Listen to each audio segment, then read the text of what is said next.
पूरा portrait draw करने वाली हूँ वर्क को मैं रियलिस्टिक शेडिंग को ही उठा के चलते हैं। उस छोटे से वैल्यू कहाँ पे आएगी, 9 नंबर की वैल्यू डार्क होगा ही नहीं और पेपर भी खराब। पेंसिल को बहुत ज़्यादा लाइटली प्रेशर अप्लाई करते हुए टाइम आप अपनी पेंसिल को शार्प करते रहें।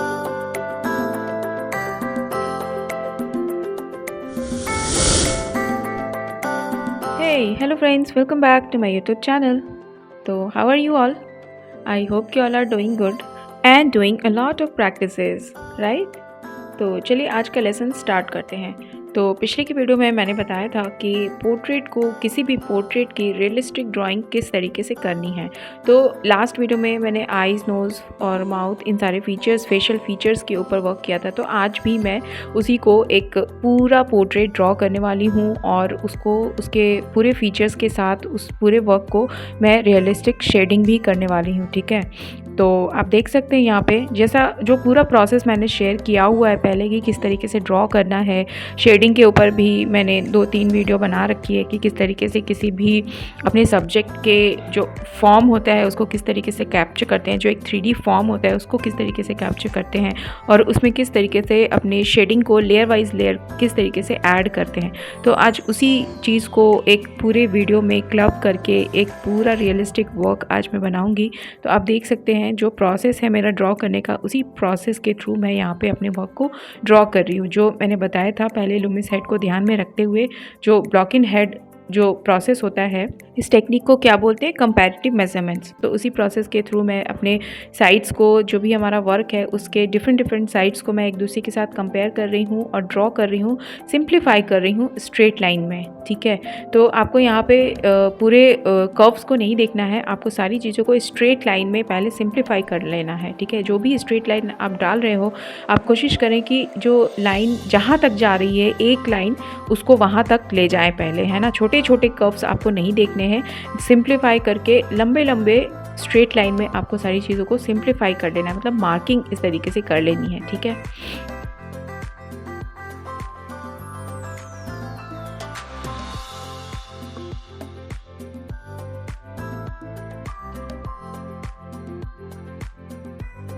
अभी मैं क्या कर रही हूँ, अभी मैं सिर्फ मार्किंग कर रही हूँ सारी चीज़ों की कि मतलब आईज़ कहाँ पे आएगा, नोज़ कहाँ पे आएगा, मतलब प्लेसमेंट मैं चेक कर रही हूँ सारी चीज़ों की, ठीक है। तो इस तरीके से आपको भी पहले प्लेसमेंट कर लेना है। पहले कोई भी फीचर्स, फेशियल फीचर्स बनाने से पहले उसकी प्लेसमेंट करनी है। उससे क्या होता है ना कि जो भी चीज़ें हम बना रहे हैं उसके प्रोपोर्शन को जज करने में बिल्कुल सही होता है। उसमें मिस्टेक्स होने के, प्रोपोर्शनल मिस्टेक्स होने के चांसेस बहुत ही ज़्यादा कम हो जाते हैं, ठीक है। जो भी लाइन हम डाल रहे हैं उस लाइन के एंगल को देखते हुए डालना इज़ वेरी इंपॉर्टेंट, क्योंकि अगर एंगल गड़बड़ हुआ ना तो फिर वो प्रोपोर्शन में चेंजेस होने के चांसेस बहुत ज़्यादा बढ़ जाते हैं। और एंगल और उस लाइन का size, this 2 things are very important.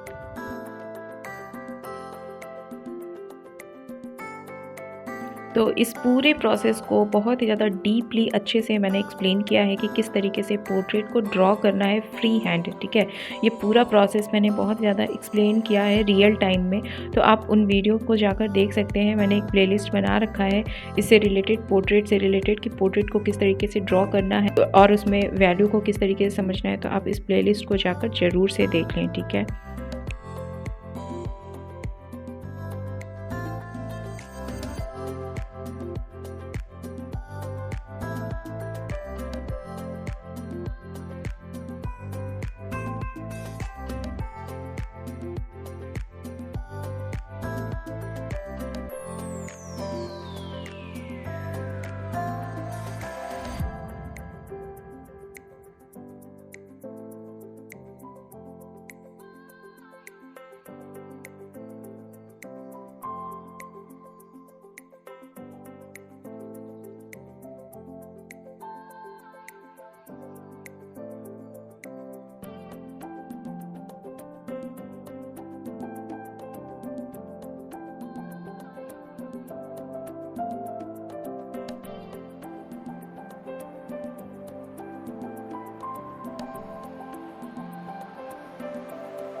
अब ड्रॉ हो जाने के बाद हम पूरे वर्क को 2 वैल्यू में सिंप्लीफाई करेंगे, ठीक है। तो आप देख सकते हैं इसके जो भी पोर्ट्रेट है हमारा, इसके राइट साइड से लाइट का डायरेक्शन है ना। तो राइट साइड के पार्ट को छोड़कर जो लेफ्ट साइड का पार्ट है उस पूरे को एक वैल्यू में उसमें फिल कर देंगे, ठीक है। तो ये हो जाएगा 2 वैल्यू, है ना। मतलब अभी जो मैं कर रही हूँ आप देख सकते हैं यहाँ पे जो भी इसका लेफ़्ट वाला पार्ट है उसको मैं पूरा फिल कर दे रही हूँ डार्क में, ठीक है। तो आप जब आईज़ को स्क्विंट करके देखेंगे तो आपको समझ आएगा कि जो इसका लेफ़्ट पोर्शन है वो डार्क में है लाइट वाले से, ठीक है। तो ये हो गया हमारा 2 वैल्यू में सिंप्लीफिकेशन।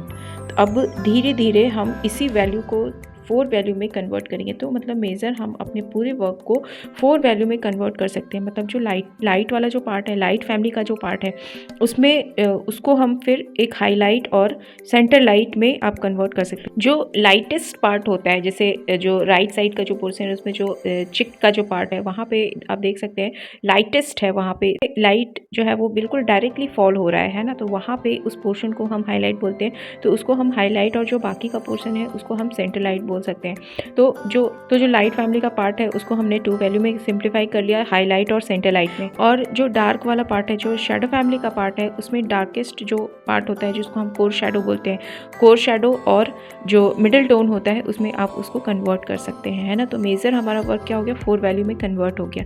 तो इस तरीके से जब आप वैल्यू में कन्वर्ट करके अब पूरे वर्क को देखेंगे तो उसके फॉर्म को हम सही तरीके से जज कर पाते हैं। तो ये हो गया मेजर वैल्यू में सिंप्लीफिकेशन, ठीक है। तो उसके बाद फिर हम जो भी हमारा फेशियल फीचर है उस पर हम वर्क स्टार्ट कर सकते हैं, ठीक है। तो क्या किया हमने, सबसे पहले सिंप्लीफाई किया अपने वर्क को स्ट्रेट लाइन में और ड्रॉ कर लिया, ठीक है। फिर उसके बाद वैल्यू पे वर्क किया, 2 वैल्यू में सिंप्लीफाई किया। फिर उसके बाद 4 वैल्यू में अपने पूरे सब्जेक्ट को सिंप्लीफाई कर लिया, ठीक है।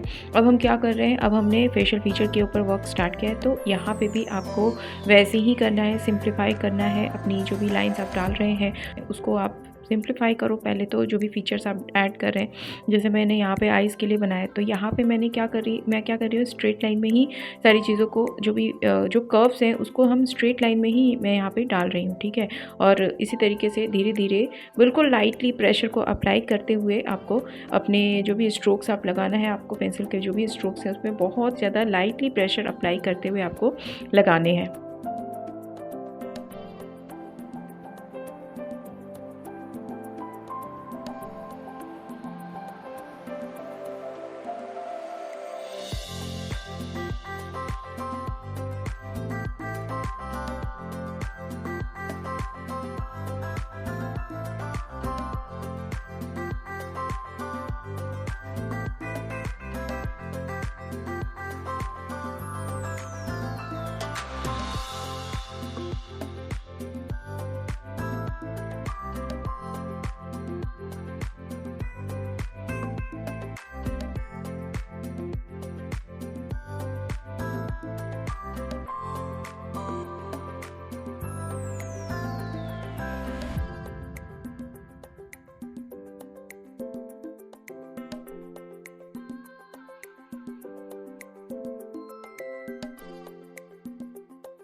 वैल्यू को समझने के लिए हम वैल्यू स्केल पे भी वर्क कर सकते हैं, क्योंकि वैल्यू स्केल बहुत ज़्यादा इम्पॉर्टेंट है अपनी वैल्यू को समझने के लिए। क्योंकि किसी भी नेचुरल फॉर्म की अगर बात करी जाए तो जो वैल्यूज़ होती हैं, जो डार्कनेस और लाइटनेस होती हैं, उनमें वेरिएशन बहुत ही ज़्यादा होते हैं, ऑलमोस्ट लैक्स और करोड़ों में होते हैं, है ना। तो उन सारे वेरिएशंस को देखना इम्पॉसिबल होता है हमारी आइज़ के लिए, ठीक है। तो मेज़र हम क्या करते हैं, उन सारे वैल्यूज़ को 10 वैल्यूज़ में डिवाइड कर देते हैं और उस 10 वैल्यू की प्रैक्टिस करते हैं और अपने पूरे वर्क को उसी वैल्यू से मैच कराने की कोशिश करते हैं कि कौन सा वैल्यू किस जगह पे फिट आ रहा है ना। तो इसी तरीके से जब हम वैल्यू स्केल पे वर्क करते हैं तो हमें ये चीज़ें समझने में बहुत ज़्यादा हेल्प मिलती है कि कितनी डार्कनेस की वैल्यू को हमें किस जगह पे, राइट प्लेस पे किस तरीके से प्लेस करनी है ना। तो value scale is very important. तो नेक्स्ट की वीडियो में वैल्यू स्केल के ऊपर वर्क करूँगी, ठीक है। तो और भी ज़्यादा अच्छे से क्लियर हो जाएगा। जैसे कोई छोटे से एरिया को ही उठा के चलते हैं, उस छोटे से एरिया में जैसे आइज़ के पार्ट को लेकर चले तो उसमें भी वैल्यू में वेरिएशन बहुत ज़्यादा हो रही है। तो जैसे जब हमने वैल्यू स्केल के ऊपर वर्क करा तो हम मैच कर सकते हैं कि जैसे 8 नंबर की वैल्यू कहाँ पे आएगी, 9 नंबर की वैल्यू कहाँ पे आएगी। जैसे डार्क वाले साइड में की अगर बात करें तो अगर 10 वाला को डार्केस्ट मान के चले तो उस तरीके से हम अपने वर्क में मैच करा सकते हैं कि 7 नंबर की वैल्यू, 8 नंबर की वैल्यू किस प्लेस पे आएगी। उसी तरीके से जब हम लाइट वाले पार्ट में जाएंगे तो फर्स्ट नंबर की वैल्यू, सेकंड नंबर की वैल्यू, थर्ड नंबर की वैल्यू कहाँ पे हमें उस चीज़ को प्लेस करना है। तो जो वैल्यू में जो बहुत ज़्यादा वेरिएशंस होते हैं बहुत ज़्यादा डिटेलिंग करते वक्त, तो उस चीज़ को हम ईजिली समझ पाते हैं जब हम वैल्यू स्केल की प्रैक्टिस करते हैं, ठीक है। तो value scale is very important. किसी भी वैल्यू को समझना 3D रियलिस्टिक फॉर्म को कैप्चर करने के लिए बहुत ज़्यादा इंपॉर्टेंट है।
तो आप देख सकते हैं यहाँ पे मैं बहुत ज़्यादा लाइटली प्रेशर अप्लाई करके जो भी मैंने शेड्स ऐड कर रही हूँ वो सारे को लाइट प्रेशर अप्लाई करके मैं यहाँ पे शेडिंग ऐड कर रही हूँ। क्योंकि अगर डार्क पेंसिल को चला के अगर आप डार्केस्ट वैल्यू को फिल करेंगे तो पेपर का टेक्सचर जो है वो ख़राब हो जाएगा, और एक बार पेपर का टेक्सचर ख़राब हो जाएगा तो उसके बाद उसमें और लेयर्स ऐड ही नहीं हो पाएंगे।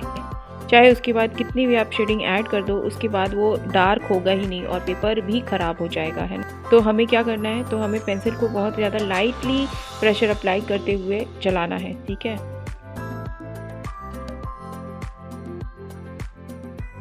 और हमें पेंसिल को भी बिल्कुल शार्प रखना है, ठीक है। तो टाइम टू टाइम आप अपनी पेंसिल को शार्प करते रहें, क्योंकि आपकी पेंसिल की जो लिड है वो अगर शार्प रहेगी तो ही आप अच्छे से स्मूथ जो भी शेडिंग है वो आप कर सकते हैं विदाउट ब्लेंडिंग, ठीक है।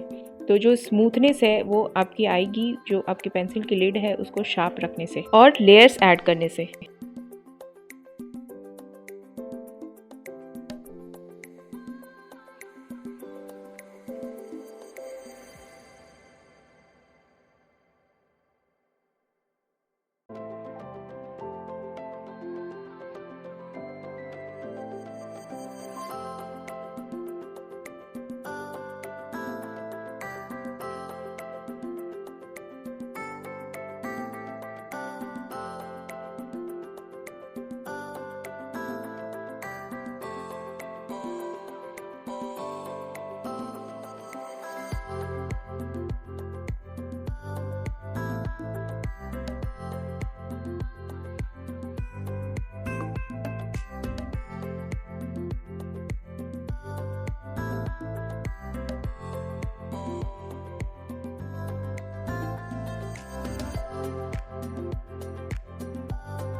यहाँ पे मैं HB पेंसिल का यूज़ कर रही हूँ। जैसे पूरे वर्क को मैंने 4B पेंसिल से किया था, तो यहाँ पे मुझे लगा कि जो लाइटर पार्ट है, जो लाइट फैमिली का जो पार्ट है, वहाँ पे जो शेड्स हैं वो बहुत ही ज़्यादा लाइट है, तो 4B करने से मुझे थोड़ा डार्क सा फील हो रहा था, तो मैंने यहाँ पे पेंसिल को चेंज करके HB पेंसिल से शेड कर रही हूँ अभी मैं यहाँ पे, ठीक है। तो इसी तरीके से आपको देखते रहना है कि आप पेंसिल के शेड्स को भी, क्योंकि जब हम फाइनल जब वर्क कर रहे होते हैं तो उसमें वैल्यू में वेरिएशंस बहुत ज़्यादा होती है, तो आपको लाइटर जो भी पार्ट है हमारा, उसमें बहुत ज़्यादा लाइट प्रेशर अप्लाई तो करना ही है, प्लस आपके जो शेड्स हैं वो लाइट होने चाहिए। तो लाइट शेड्स को ऐड करने के लिए आप लाइट पेंसिल के शेड को आप यूज़ कर सकते हैं।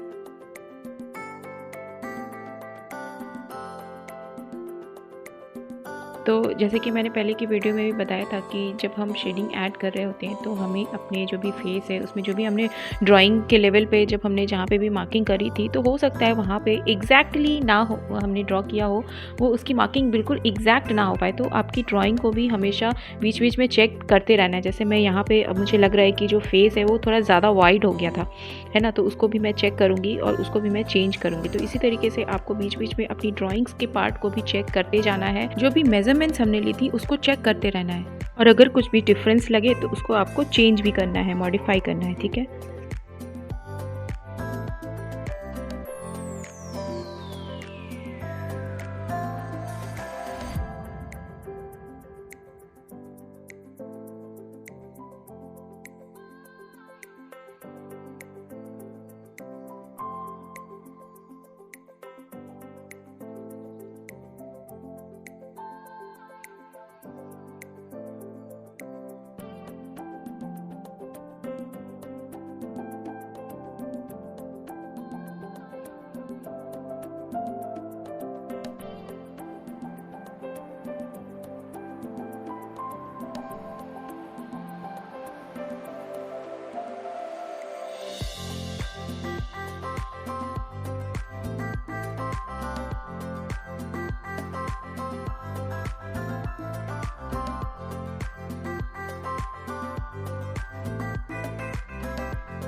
तो फ्रेंड्स, आई होप कि आपको आज का लेसन अच्छा लगा हो और आपको आज का मेरा वर्क भी अच्छा लगा हो, आई होप।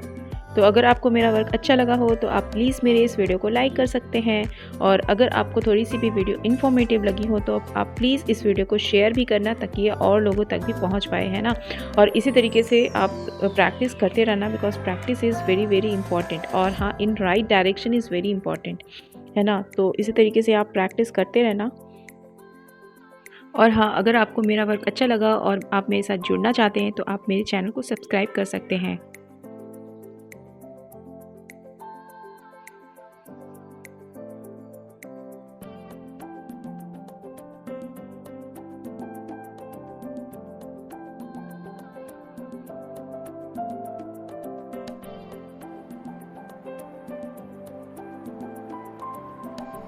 तो friends, please like, share and subscribe my channel.